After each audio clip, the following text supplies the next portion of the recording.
मत्थेड़ वंदावी साहेब जी। इच्छामी खमासनो वंदी हूँ जावणी जय नीसी आए मत्थेड़ वंदावी। इच्छामी खमासनो वंदी हूँ जावणी जय नीसी आए मत्थेड़ वंदावी। इच्छकार सुराई सुख तप शरीर धीरा बाध सुख संयम यात्रा निर्भो छो जी। स्वामी शाता छे जी। भात पानी नो लाभ देजो जी। इच्छा भी खमासम वंदी हूँ जावणी जय निसी आए मत्थेड़ वंदावी। इच्छा कार्य न संदेशा भगवान अभूठ्य भी अभ्यंतरम रायम खामे हूँ। इच्छम खामे भी रायम जं किंची अपत्यम पर पत्यम भत्ते पाणे विणे व्या वच्चे आलावे सल्लावे उच्चासणे समासणे अंतर्भाषाए उरी भाषाए जं किंची मजविणे परिहीणम सुहुमम बायरम वा तुभ्ये जानहम अहम न जानामि तस्मिच्छामि दुक्कडम। सुख शातामा साहेब जी। इच्छा भी खमासणो वंदी हूँ जावणी जय निसी आए मत्थेड़ वंदावी। इच्छा कार्य न संदेशा भगवान वायना संदेशा हूँ। इच्छा इच्छा भी खमासणो वंदी हूँ जावणी जय निसी आए मत्थेड़ वंदावी। इच्छा कार्य संदेशा भगवान वायना लेशो। इच्छा इच्छा भी खमासणो वंदी हूँ जावणी जय निसी आए मत्थेड़ वंदावी। इच्छा भी भगवान पशाय करी वायना प्रसाद करावशो जी। नमो सिद्धारं नमो हिरण्यं नमो वज्रायं नमो एसवसाहुरं एसवज्रनमोकारं सर्वपापप्रणाशनं मंगलानं च सर्वेशं परमं हवै मंगलम्। जय जगदीव जोनि वियाणो जगद्गुरु जगानन्दो जगदाहो जगवन्दो जय जगत्प्रियामो जय सुयाण बभो तीर्थयराणम् अपचिमो जय जय गुरुलोगानम् जय महप्पा महावीर कल्याण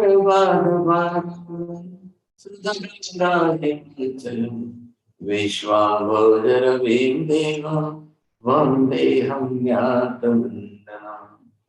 सर्वारिष्टप्रणाशाय सर्वाभीष्टप्रदायिने सर्वलब्धिनिधानाय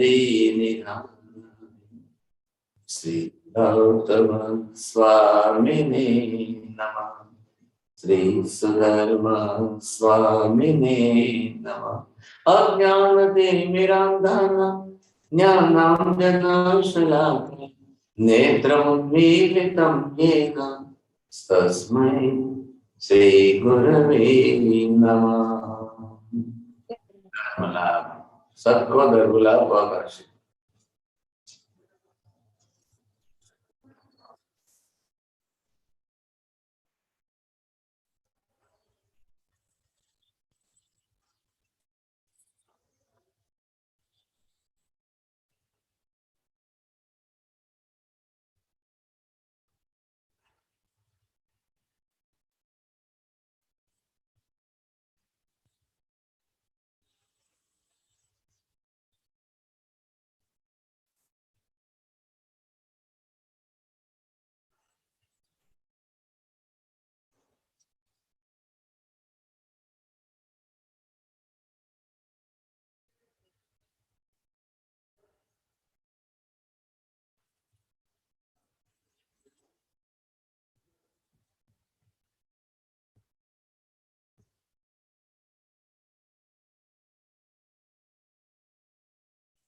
अरे सर्पाकार का हम प्रयोग यहाँ पर आज अलग से ले रहे हैं।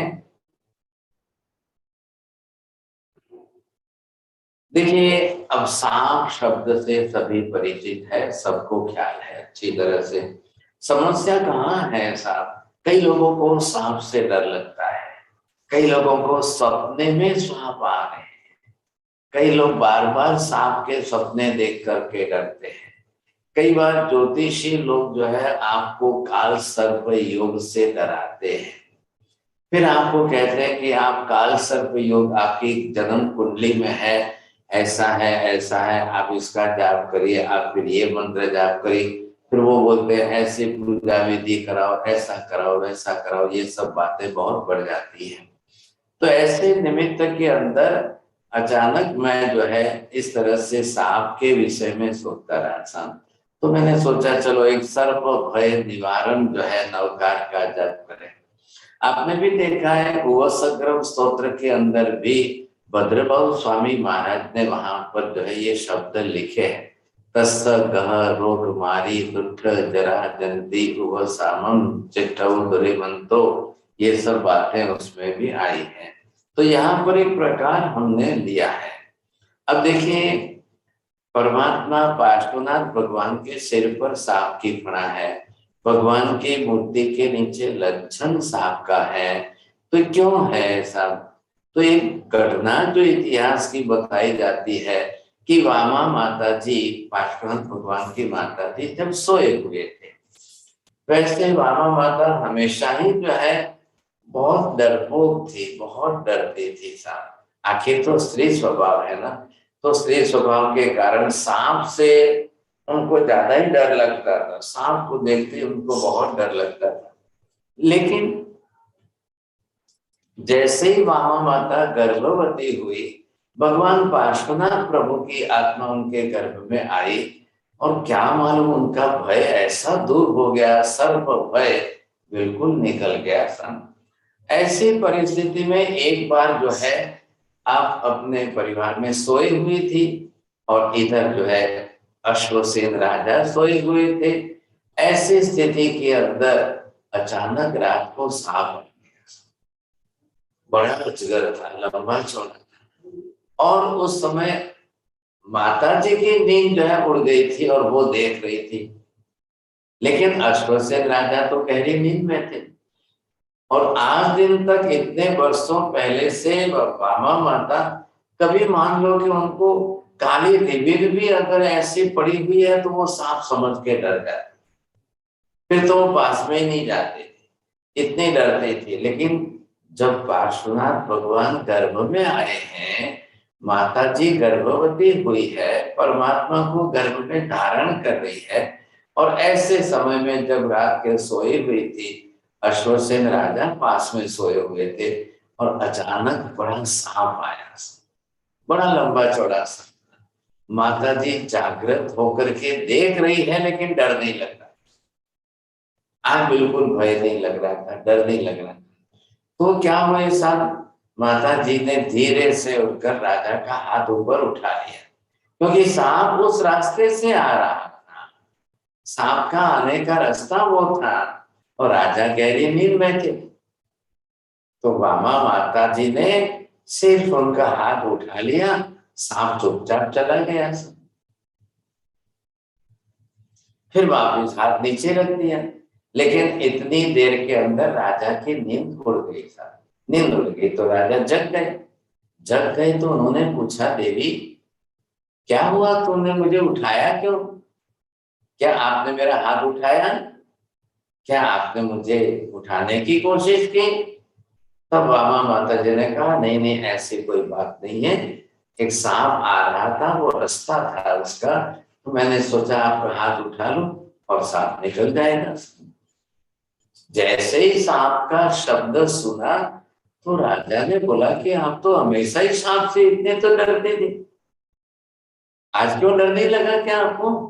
आज कैसे मेरा हाथ उठा करके सांप को जाने दिया? आप चिल्लाए भी नहीं, रोए भी नहीं, और कुछ भी नहीं किया, क्या बात है? तब वामा माता जी ने कहा, बस ये सारा प्रभाव मेरे गर्भ का है। मेरे गर्भ में 3 लोक के नाथ तीर्थंकर परमात्मा पार्श्व प्रभु पधारे हैं। इंद्र महाराज ने च्यवन के समय वहां से स्तुति स्तवना की, और भगवान के जन्म आदि के समय में वो भी मेरू पर्वत ले जाकर अभिषेक करते हैं, ऐसा मैं शास्त्रों में सुनती आई। तो ये तो च्यवन कल्याण तो बीत चुका है, भगवान तो अभी गर्भ में है, बड़े हो रहे हैं। मुझे निश्चित लगता है कि 3 लोक के नाथ तीर्थंकर परमात्मा मेरे गर्भ में पधारे हैं, ये उनका प्रभाव है। अब मुझे बिल्कुल कोई भय ही नहीं लग रहा है, डर ही नहीं लग रहा है। अश्वसेन राजा तो ये बात सुनकर आश्चर्यचकित हो गए। उनको तो इतना बड़ा आश्चर्य लगा, इतना बड़ा आश्चर्य लगता, अरे क्या बात हो, हमेशा ही डरने वाली, चिल्लाने वाली, रोने वाली, भागने वाली, आज बिल्कुल निर्भय लग रही है, कोई भय नहीं। अब इस बात को लेकर शायद आपको आश्चर्य होगा कि ऐसा हो सकता है क्या, क्योंकि देखिए परमात्मा 3 लोक के नाथ है, इतने प्रभावी पुण्यात्मा है, वो पधारे हैं तो क्यों नहीं हो सकता है, क्यों नहीं हो सकता है। चलो ऐसे करते करे 9.5 महीने जब बीत गए और वामा माता जी ने पौष दशमी के दिन पार्श्वनाथ भगवान को जन्म दिया। अब जन्म के पश्चात मेरू पर्वत पर भगवान को ले जाकर इंद्र महाराज ने परमात्मा का अभिषेक किया, 64 इंद्रों ने किया। फिर आकर के वापिस भगवान को तो माता जी के पास रख दिए। अब 13वें दिन जो है नामकरण का दिन आया। अब नामकरण के दिन पर राजा अश्वसेन ने राज दरबार भरा है और सबको बुलाए हैं, और साथ में राज ज्योतिषी को बुलाए हैं, पुरोहित जो है राज ज्योतिषी आए हैं। और तब जाकर के इन्होंने अपनी तरफ से राजा ने कहा कि भाई अब पुत्र का जन्म पौष दशमी के दिन इतने बजे हुआ है, उस जन्म की पत्रिका कैसे बनेगी। तो राज ज्योतिषियों ने जो है वो सारा निकाल करके उस जन्म पत्रिका को बनाई था। अब बना करके उन्होंने तो अलग से नामकरण करने के लिए अक्षर दिए अलग से, इन अक्षरों पर आप नाम रख सकते हो। तब अचानक वामा माता ने कहा, जी नहीं, मुझे अक्षर पर नाम नहीं रखना है, आपकी राशि और या जो भी नक्षत्र है उस पर नहीं। मैंने जो घटना देखी है, मैं भी सोई हुई थी, राजा भी सोए हुए थे, मैं जाग गई थी, मैंने सांप को आते देखा, मुझे बिल्कुल भय नहीं लगा था। तो मुझे तो लगता है कि सांप भी नहीं, लेकिन यहाँ पर आप शब्द देखेंगे, अब आपको ख्याल आएगा कि ये अक्षर अगर इस अक्षर को आगे ले और इस अक्षर को पीछे ले, अब आप देखिए सब समझे कि नहीं। शब्द का आपको परिवर्तन करने से ये अक्षर आपने आगे लिया तो क्या हुआ, और ये अक्षर पीछे लिया तो क्या हुआ। तो माता जी ने कहा कि मुझे तो पास कुमार नाम रखना है। सांप बड़ी बात नहीं थी, इतना पास में से सांप जा रहा है और हाथ राजा का है, लेकिन सांप ने बिल्कुल काटा नहीं, डंक नहीं दिया, चुपचाप सांप चला गया। मेरा तो भय ही निकल गया है। तो मुझे तो सांप नहीं पास कुमार नाम रखना है, मैं तो यही नाम रखूंगी। तो ज्योतिषियों ने कहा ठीक है, जैसे आपकी इच्छा हो। लगभग मैंने पहले भी 2 बार कही है ये बातें, तो हमेशा 24 ही तीर्थंकरों के जीवन में ऐसी घटना घटी है। 24 ही तीर्थंकर भगवंतों का नामकरण माता जी को या पिताजी को आए हुए विशिष्ट संकेतों के आधार पर रखे गए।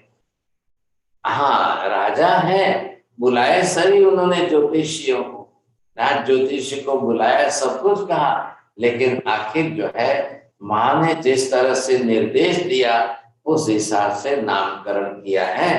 किसी ने भी भगवान का नाम नक्षत्र या राशि के आधार पर नहीं रखा है। ये फायदा हुआ है, बड़ी विशेषता हुई है, सोचिए आप सब देखें। तो अब यहाँ पर क्या करना, पास कुमार नाम रखना। माता जी ने, वामा माता जी ने बड़ी रात दरबार की सभा के अंदर निवेदन किया, मुझे पुत्र का नाम पास कुमार रखना है। अब आपको किसी को मन में आएगा सांप कुमार क्यों नहीं रखा था, देखा तो सांप था ना, तो सांप का नाम सांप कुमार क्यों नहीं रखा? नहीं, सांप जितना महत्व का नहीं है, इतना बड़ा भारी रखकर सांप पास में से उठा है, बिल्कुल पड़ोस में से। हाथ, रानी अगर हाथ नहीं उठाती तो राजा के हाथ के ऊपर से सांप चला जाता, लेकिन फिर भी सांप ने कुछ नहीं किया था। आज से मेरा सांप का भय निकल गया। अब इन बातों को लेकर के हमारे पूर्वाचार्यों ने कई स्तोत्र स्तवनों की रचना की है। नमी उनका एक स्तोत्र बनाया, वो भी पार्श्वनाथ भगवान का बनाया। उसमें भी मानतुंग सूरी महाराज ने पार्श्वनाथ भगवान का जप करके आप सर्प भय निवारण कर सकते हो। भद्रभानु स्वामी महाराज जो 2200 साल पहले हुए, उन्होंने वत्सग्रम का स्तोत्र बना करके वहां पर ये शब्द लिखे हैं। क्या लगेगा? तस्य कह रोग मारी दुष्ट जरा जंती सामम, तो वहां पर भी उन्होंने दिए। अब पार्श्वनाथ भगवान के जितने स्तोत्र आते हैं उनके अंदर ये शब्द का प्रयोग विशेष रूप से करके लोगों को ये लगता है कि आपका भय निवारण हो जाएगा। कई बार लोग जो है स्वप्नों में सांप देखते हैं। देखिए, स्वप्न शास्त्र एक अलग, that is called the dream literature. वहां पर आपको ये पूछा गया कि कितने बजे स्वप्न देखा है, सांप देखा है आपने, आपको सफेद सांप कब आया, काला सांप कब दिखाई दिया, कौन सा सांप दिखाई दिया, कैसा सांप दिखाई दिया, वो राइट हैंड से था, लेफ्ट हैंड से था, किस तरफ से था, तो आपको किधर काटा है, उस हिसाब से अलग अलग फल बताते थे। समझे कि नहीं? तो यहाँ पर क्या कहा है कि अब सांप का भय किसी को भी रहे, हम थोड़ा सा सांप के हिसाब से यहाँ पर नवकार मंत्र का स्मरण कर सकते हैं। तो ये तरीका यहाँ से आपने देखिए, न मो, एक एक अक्षर आप बरोबर लिखिए।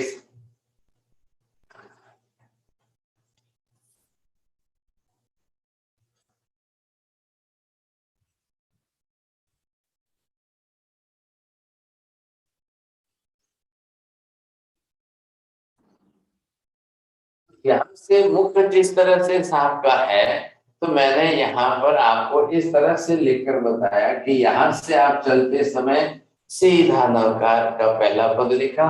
अब यहाँ से आप आए तो यहाँ से आपने लिखा है, फिर वापस यहाँ जाते हुए तीसरा पद हम यहाँ पर लिखेंगे।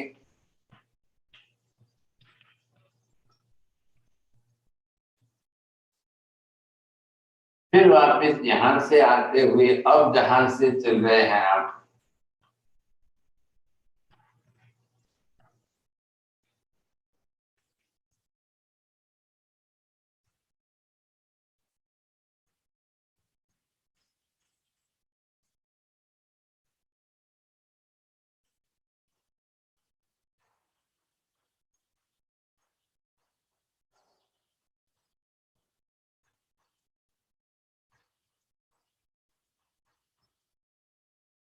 ख्याल में आ रहा है बरोबर क्रम?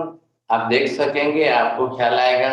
अभी मैं पूरा लिखने जाऊं इसके बजाय तो मैंने जिस तरह से यहाँ पर ये बनाया है, मेरे हाथ का है, ये मैं आपको यहाँ पर दिखा रहा हूं। अब ये आप देखेंगे, आपको ख्याल आएगा। अभी क्या हुआ है कि कमलेश भाई के यहाँ पर आर्टिस्ट जो था वो राजस्थान गया हुआ है, तो उसने बनाया नहीं है। तो मेरे पास अभी इतना मैंने हाथ से जो बनाया है मैं आपके सामने जरूर रख सकता हूँ। अब इसके अंदर जितने प्रमाण में आपको स्पष्टता दिखाई दे, अब उसके बाद में आप इसको किस तरह से स्वयं बना सकते हैं। तो मैंने, आप देख लीजिए, इसके अंदर पहले बॉक्स में किस तरह से लिखा है, दूसरे बॉक्स में किस तरह से लिखा है, तीसरे बॉक्स में थोड़ा तरीका अलग अलग बदलता गया हूँ, और अलग अलग बदलते तरीके से मैंने कैसे लिखा है। 12 ही बॉक्स है और 12 के अंदर सब में अलग अलग आएंगे। तो ये आप जो है जिस तरह से ख्याल आएगा आपको, अब दूसरे बॉक्स के अंदर देखेंगे, फिर तीसरे बॉक्स में देखेंगे, आपको कब सर्प का मुख किस तरफ और सर्प की पूंछ किस तरफ, ये तरीका है इसके अंदर। अभी इधर देखेंगे तो दो बॉक्स के अंदर एक सीधा नवकार एक उल्टा नवकार दोनों साथ में चल रहे हैं। इधर आपने देखा इस तरह से खड़े तरीके से चल रहा है, इधर आड़े तरीके से चल रहा है, इधर खड़े तरीके से भी दोनों साथ में है। अब ये जो बनाया है जिस तरह से कमलेश भाई ने बोला है कि वो उनके आर्टिस्ट आ जाएंगे तो शायद 2-4 दिन में बना करके भेज देंगे सबको कलर। तो ये भय निवारण है, सर्प भय निवारण विशेष रूप से। अब आपने यहाँ पर जिस तरह से एक एक पद को लिखा, अब पद के तरीके हम बदलते जाएंगे, समझे। अब ऐसो पंच नमोकारो ये भी इसी में पद साथ में जुड़ेगा।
अब आप देखिए किसको पढ़ने में जम रहा है। नरेंद्र जी आप पढ़ सकते हो, देखिए कैसे दिशा के हिसाब से ध्यान रख करके पढ़ना।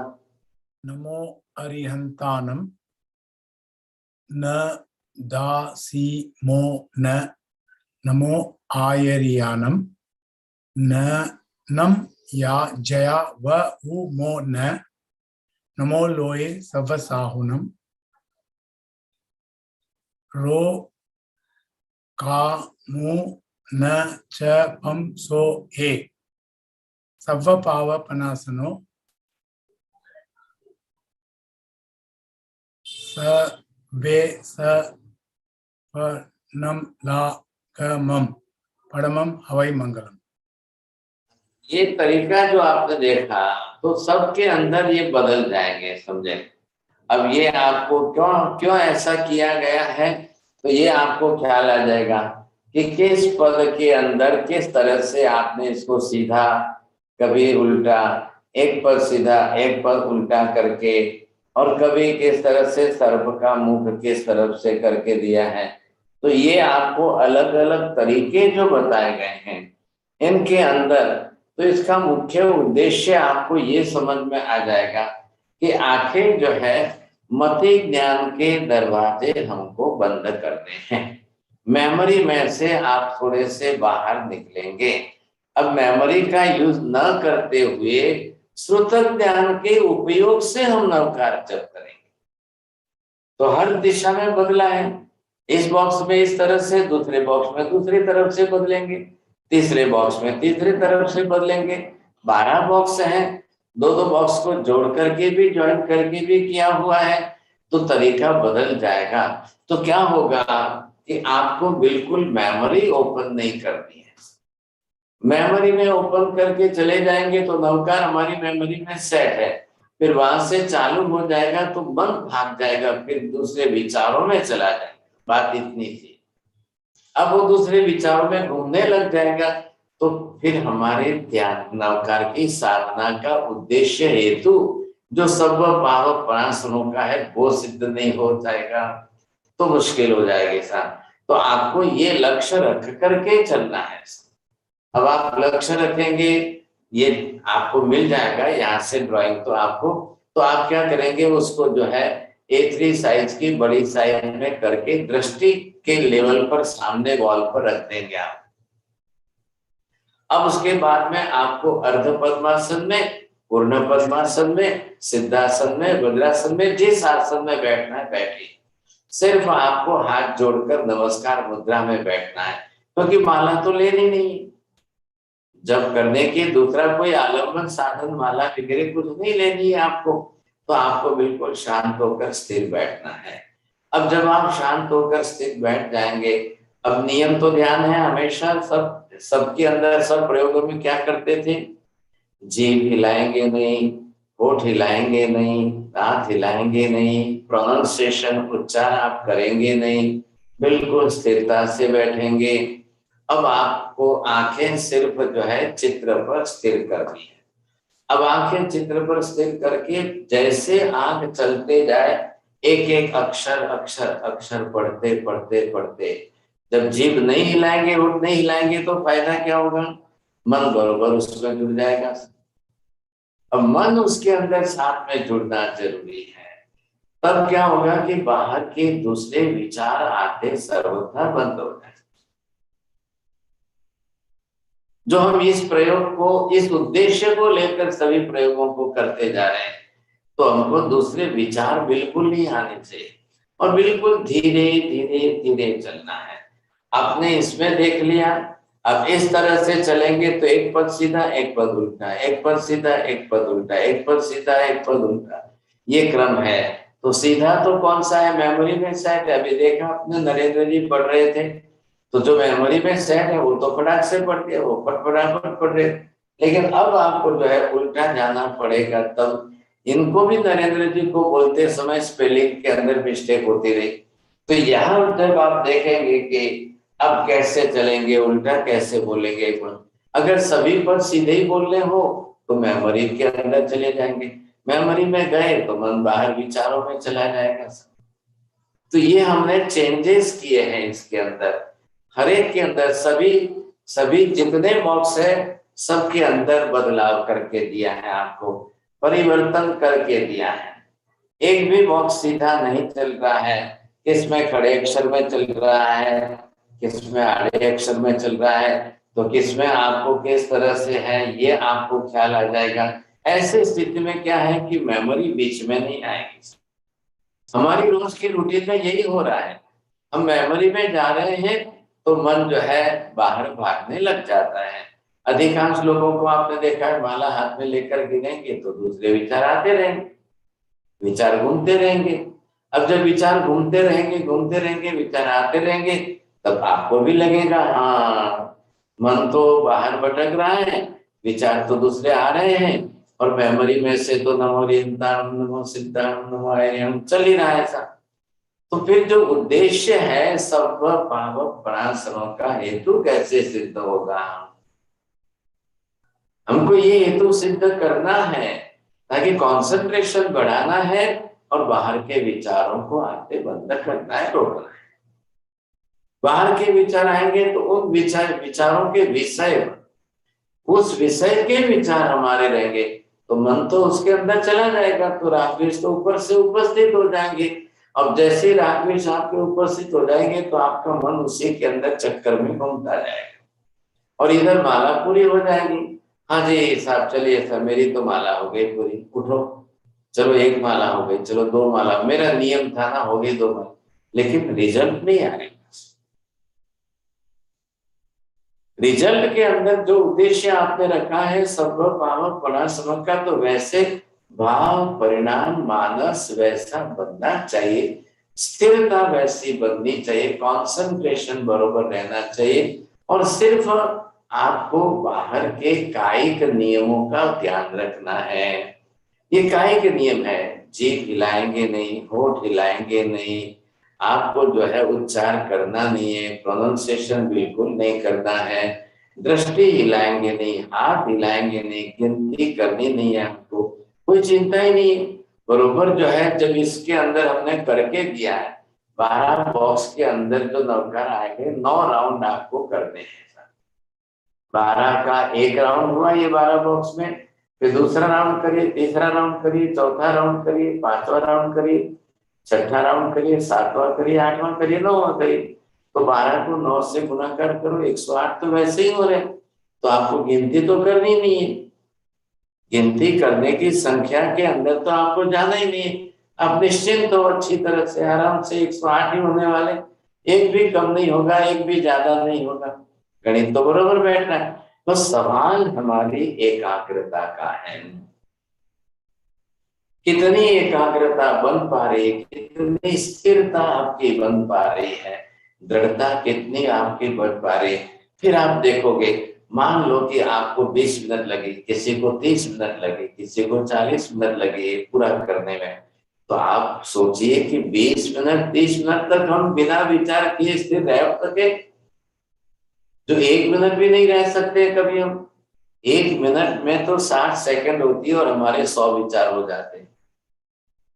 तो जो कभी नहीं रह सकते हम, वो एक नवकार महामंत्र का 108 बार के जप के अंदर अगर आप रह सके तो बहुत बड़ी बात है, कोई सामान्य छोटी बात नहीं है, आप समझे कि ये है जरूर।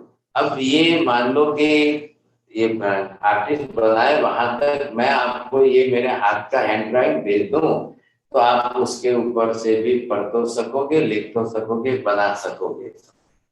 प्रवीण भाई तो बनाते हैं, तो बहुत आसानी से बना सकते हैं, तो तब मैं आपको भेज देता हूँ। और जब इनका कलरफुल चित्र बन करके आ जाए, उसके बाद में आप अपने हिसाब से उसकी प्रिंट निकाल करके करते रहना, बहुत आसानी से हो जाएगा, बिल्कुल हो जाएगा साहब।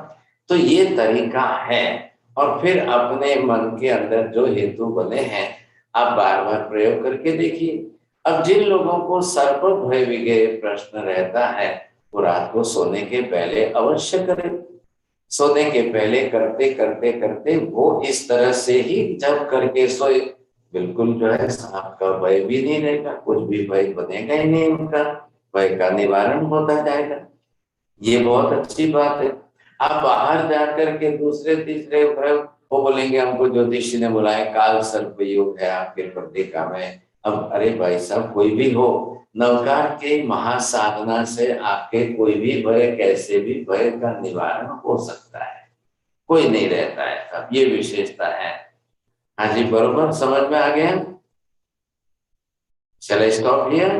हाँ जी, अब जिनको भी आपको प्रश्न पूछना है जरूर से पूछिए।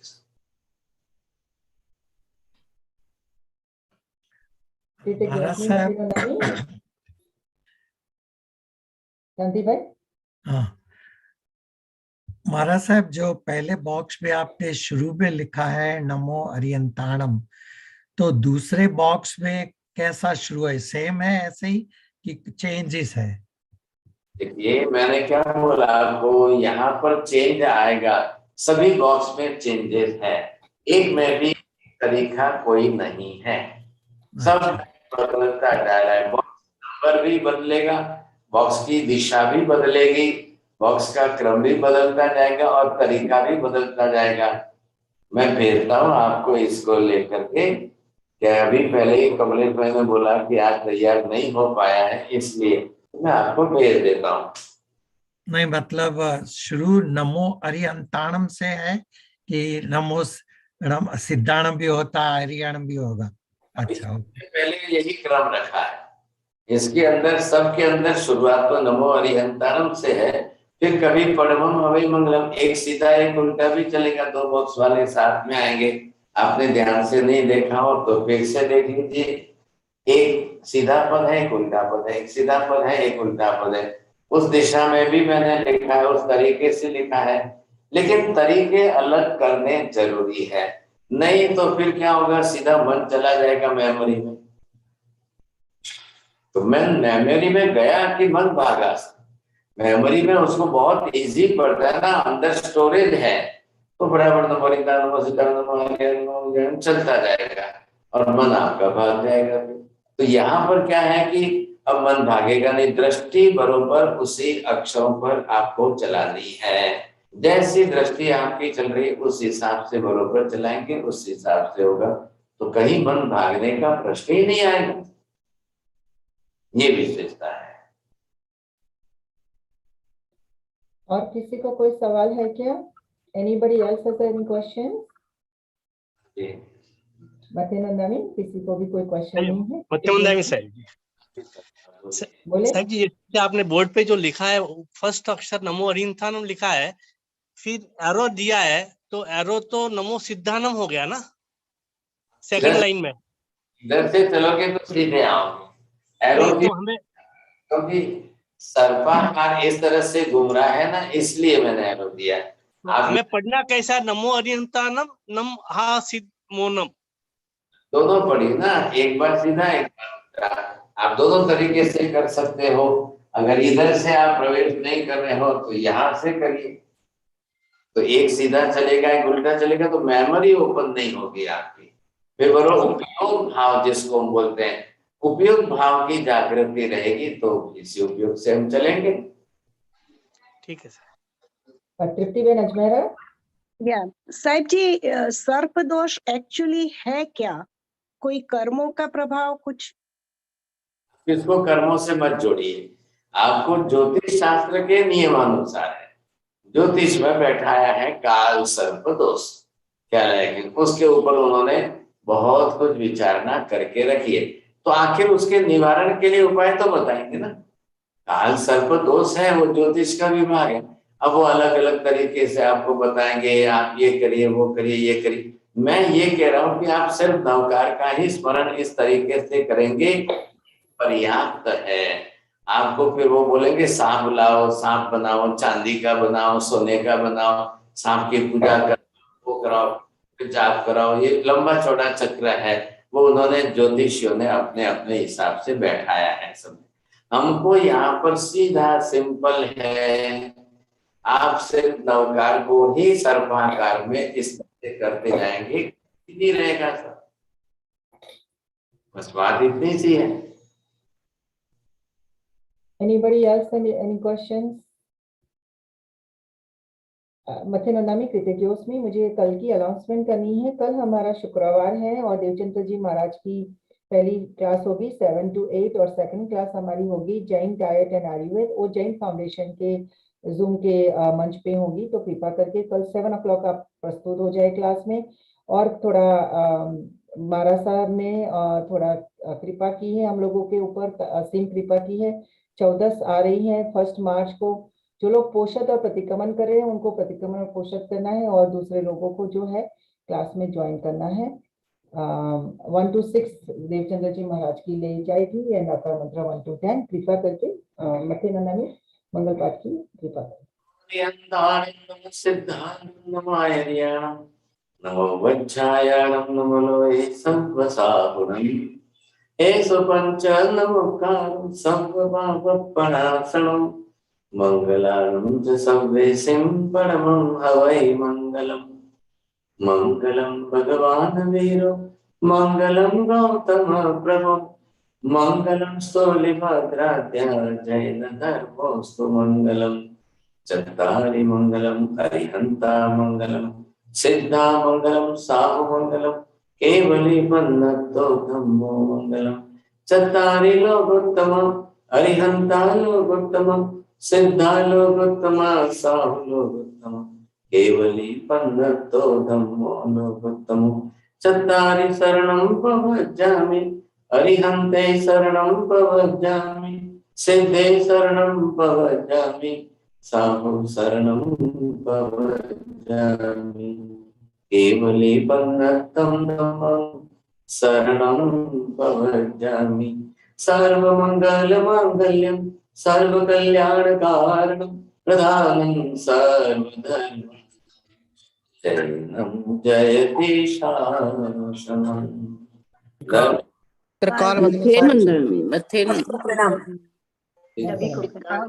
चाहिए सबका काम है।